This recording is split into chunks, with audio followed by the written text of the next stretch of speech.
For this lesson, I'm using the Premiere Pro project file 0801 Record a Voiceover. You can find this project file with the media associated with this lesson. Double-click on it to open it in Premiere Pro. VoiceOver can have a huge impact on a finished project, and Premiere Pro makes it simple to record your own right onto the timeline, so you can watch your sequence play as you record. To record a voiceover, you'll need a microphone, of course, and you'll need it to be set up on your computer. If you're working on a laptop, it probably already is. But let's take a look at the setting you need in Premiere Pro to be sure. I'm going to the Edit menu here in Windows, and I'm going to choose Preferences, Audio Hardware. This would be in the Premiere Pro menu, the application menu on macOS. And in this dialog, you can see we've got a default input option and default output option. That's what you're going to record with and what you're going to play back with. Just make sure that your input is set correctly for your system. There are many preferences available in Premiere Pro, but when you're starting out, you'll almost always find the default options are perfect. The sequence I'm looking at here in the timeline panel already has a voiceover. Let's just listen to a section of it. This is my story of returning home. I'm going to replace this voiceover with my own, and I want to keep the original just in case. So rather than delete these clips, I'm going to click on the mute button, and that way I won't hear the voiceover and it won't impact my recording, but it's available if I need it. In this sequence, my music is down here on my Audio 4 track, and that voiceover is on Audio 3.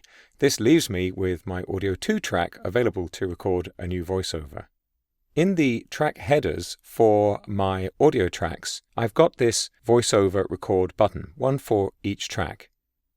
If you don't have that button, you may need to resize the track to make sure it's visible.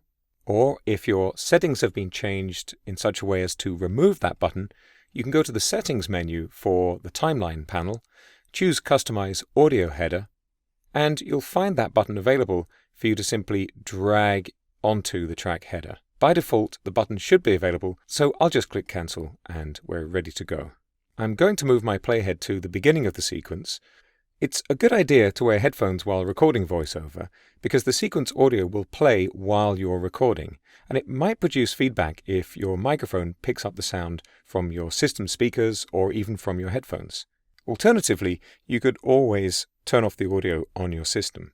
Now, my voiceover might not be as professional as the one in the sequence already, but let's try it. I'm going to begin by clicking the voiceover record button.